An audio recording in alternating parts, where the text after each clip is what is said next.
What's up, my incredible viewers? I hope you're having a great day, and welcome to this new episode on my channel, Eat Code Repeat. Today we are going to see how to merge two sorted arrays. Let's start. As you can see, we have two arrays here, array 1 and array 2. So how to merge these two arrays? You might feel tempted to give an impulsive solution to concat these two arrays and then sort it out. But you see, my friend, that is not the optimized solution. So what is the right way to fix this? We'll exploit the property of these arrays that they are already sorted. So let's start by writing a function. We have this function merge sorted arrays. It expects two arrays, array 1 and array 2. Now we'll declare a variable result. This would be an empty array. Next, we would be running a while loop, and the condition would be that both array 1 and array 2 have some length. That is, none of them should be empty. Now in every iteration, we have to find out an element in one of these two arrays which can be pushed into the result array. Now since these two arrays are sorted, we'll be checking the first element in these two arrays. For example, we can see that first element of array 1 is 3 and first element of array 2 is 1. Since 1 is less than 3, so our next element to be pushed in the result is 1. Alright, so we'll find out the next element. We will define a variable next, and its value would depend on the condition.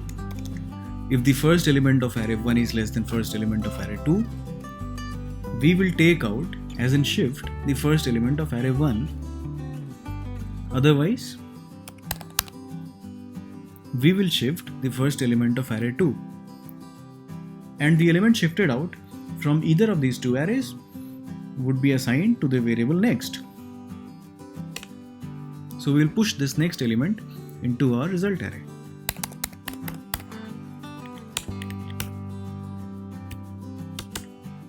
At the end of these iterations, we will check if array 1 still has some elements.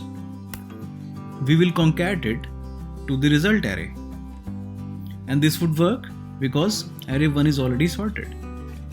Else, if array 2 still has elements left, we will concat array 2 into the result array.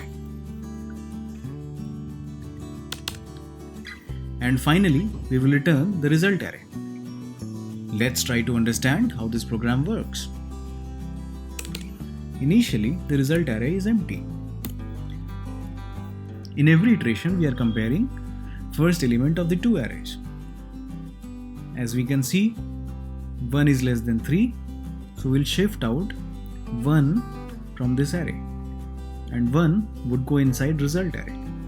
Again, we'll compare first elements of the two arrays. As we can see, 2 is less than 3, so we'll move 2 into result array. In the next iteration, we can see that 3 is less than 7, so now 3 moves to result array. We keep on doing this until we reach this point. As we can see, array 2 is exhausted and array 1 has just one element left. Even if it has more elements left, we would just concat the elements of array 1 into the result array. So this would be the final result. If you like this video, subscribe to my channel, Eat Code Repeat. I'll be back with more videos on JavaScript algorithms. I'll see you again.